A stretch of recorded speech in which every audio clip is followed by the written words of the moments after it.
நீள பட்ஜெட், எதுவுமே இல்லாத பட்ஜெட், அவ்வளவுதான். வெற்று பட்ஜெட். இன்னைக்கு தமிழ்நாட்டில் என்னென்ன நிகழ்வுகள் அதிகமாக இருக்கிறதோ அதை பற்றி கொஞ்சம் கூட கவலைப்படாத பட்ஜெட். சண்டை போடுறதுல இருக்கிறாங்களே தவிர தமிழகத்தை கொஞ்சம் கூட உயர்வு செய்வதற்கு இந்த பட்ஜெட்டில் அவங்க எந்த வித கவனமும் செலுத்தலை. அவங்க கவனம் முழுசும் செதறிய கவனமாக, தமிழகத்தை விட்டு மீறிய கவனமாக, அந்த மாநிலத்துக்கு போகிறேன், இந்த மாநிலத்துக்கு போகிறேன், அந்த மாநில பிரச்சனையை பார்க்குறேன், இந்த மாநில பிரச்சனை பார்க்குறேன். நம்ம மாநில பிரச்சனையை யார் பார்க்குறது? நம்ம மாநில பிரச்சனையில் இவ்வளோ பிரச்சனை இருக்குது. இன்றைக்கி பொருளாதார ஆய்வறிக்கை, தமிழகத்தின் பொருளாதார ஆய்வறிக்கை வெளியிடப்பட்டு இருக்கிறது. அதில் நீங்கள் பார்த்தீங்கன்னா இன்றைக்கி தென் மாநிலங்கள் எல்லாம் புறக்கணிக்கப்படுகிறது என்று இவர்கள் சொல்கிறார்கள். தென் மாநிலங்களில் வளர்ச்சி இருந்தாலும் மத்திய அரசினால் புறக்கணிக்கப்படும் என்று சொல்லிக் கொண்டிருக்கிற நேரத்தில் தென் மாவட்டங்கள் புறக்கணிக்கப்பட்டு இருக்கிறது. டெல்டா மாவட்டங்களில் வளர்ச்சி இல்லை என்பது தமிழகத்தின் ஆய்வறிக்கை சொல்கிறது. ஆக அன்ஈக்குவல் டெவலப்மெண்ட் தமிழ்நாட்டில் அப்படின்னு ஆய்வறிக்கை சொல்கிறது.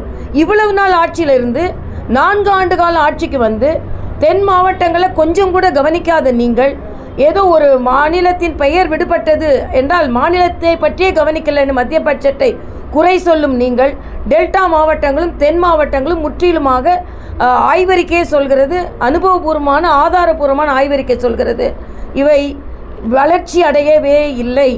இதற்கு முதலமைச்சர் என்ன பதில் சொல்ல போகிறார்? அதே போல் பெண்களின் பாதுகாப்பு தான் இப்போ மிகவும் கேள்விக்குறியாக இருக்கிறது. பெண் பாதுகாப்புக்கு எவ்வளவு நிதி ஒதுக்கப்பட்டு இருக்கிறது?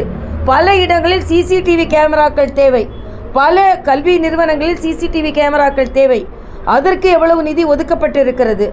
அதே போல் கேஸ் 100 ரூபா மானியம் கொடுக்கப்படும் என்று சொன்னார்கள். 4 ஆண்டுகள் நிறைவாகிவிட்டது, இன்னும் கொடுக்கப்படலை, அதற்கான நிதி ஒதுக்கப்படலை. ஆக நீங்கள் வாக்குறுதி கொடுத்ததற்கு கூட நீங்கள் அதற்கான நிதி ஒதுக்கவில்லையே. நீங்கள் என்ன நினைத்து இந்த பட்ஜெட்டை தாக்கல் செய்திருக்கிறீர்கள்? அதே மாதிரி மகளிர் உதவித்தொகையை இன்னைக்கு பாஜக ஆட்சி செய்கின்ற டெல்லியில் சொன்ன உடனேயே, இங்கே கூட 2 வருடம் கழித்து தான் அந்த மகளிர் உதவித்தொகையை ஆரம்பித்தார்கள்.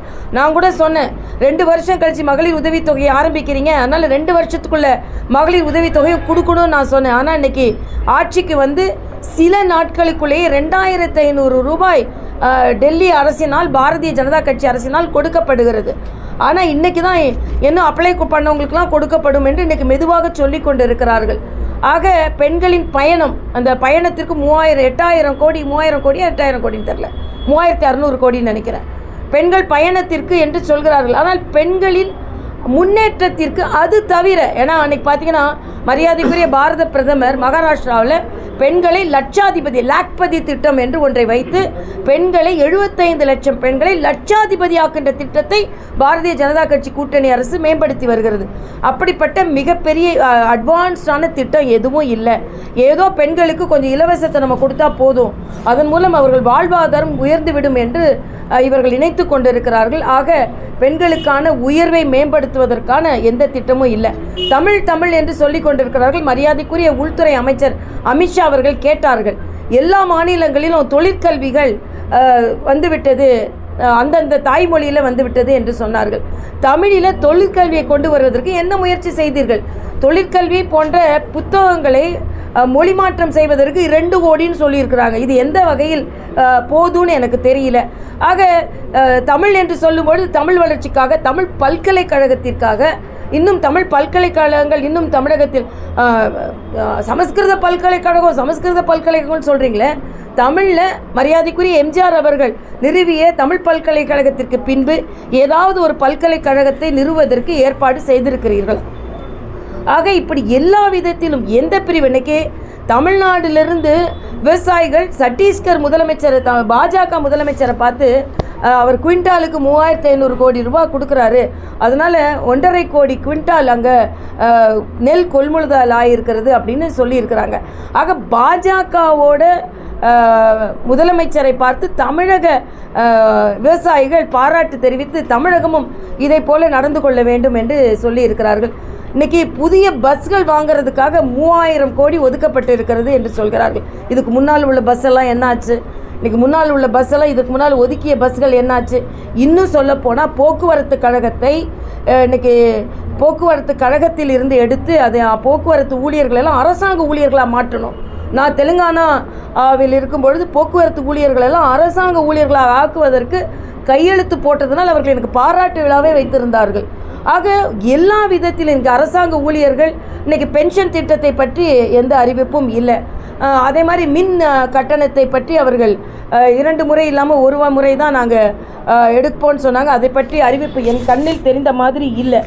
ஆக எதுவுமே இல்லாமல் ஒரு பட்ஜெட்டை கேன்சர் மருத்துவமனைகளை பற்றி சொல்லியிருக்கிறார்கள். இது ஏற்கனவே மரியாதைக்குரிய பாரத பிரதமர் அவர்கள் எல்லா தலைநகரிகளிலும் கேன்சர் மருத்துவமனை நிறுவப்படும் என்று ஏற்கனவே சொல்லி இருக்கிறார்கள்.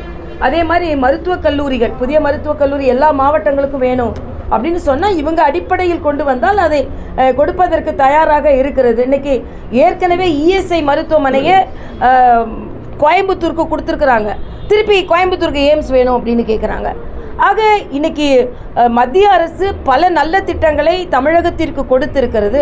ஆனால் நீங்கள் உங்கள் மாவட்டத்திற்கு கூட பரவலான வளர்ச்சியை கொண்டு வரவில்லை என்று தமிழகத்தின் பொருளாதார ஆய்வறிக்கை சொல்கிறது. தென் மாவட்ட தலைவர்கள் இன்று என்ன சொல்ல போகிறார்கள்? டெல்டா மாவட்டத்து தலைவர்கள் இன்னைக்கு என்ன சொல்ல போகிறார்கள்? இன்னைக்கு சொல்ல போனால் ஹியூமன் இண்டெக்ஸ் திருவாரூர், கலைஞர் பிறந்த திருவாரூரில் தான் மிக குறைந்த அளவில் இருக்கிறது. ஆக என்ன செய்ய போறீங்க? என்ன ஆட்சி நடக்கிறது? ஆக தமிழக மக்களுக்கு நான் ஒன்றை சொல்லிக் கொள்கிறேன். 1000 கோடி ரூபாய் ஊழல், மதுபான ஊழல். ஆக இன்னைக்கு உங்களோட பிரச்சனையை பார்க்காமல் தமிழக மக்கள் ஒன்றை நன்றாக புரிந்து கொள்ள வேண்டும். உங்கள் பிரச்சனையை பார்க்காமல் நீங்கள் எடுத்த எம்பிக்கள் வேறு மாநிலத்துக்கு போய் இல்லாத ஒரு பிரச்சனையை இன்னைக்கு தொகுதி மறுசீரமைப்பை பற்றி அறிவிப்பு வந்தால் திருப்பி பார்லிமெண்ட்டில் பேசுவாங்க, திருப்பி சர்வ கட்சி கூட்டம் போட்டு பேச போகிறாங்க. நீங்கள் போய் என்ன பண்ண போகிறீங்க? தமிழக மக்கள் ஒன்றை நன்றாக புரிந்து கொள்ள வேண்டும். உங்கள் நலனை உதாசீனப்படுத்தி விட்டு வேறு மாநிலத்துக்கு போகிறோம்னு சொல்லிட்டு நீங்கள் புறக்கணிக்கப்படுகிறீர்கள் என்பதற்கு இந்த நிதிநிலை அறிக்கை ஒரு சான்றாக அமைந்திருக்கிறது. செய்திகளை உடனுக்குடனும் துல்லியமாகவும் தெரிந்து கொள்ள சப்ஸ்கிரைப் பண்ணுங்க.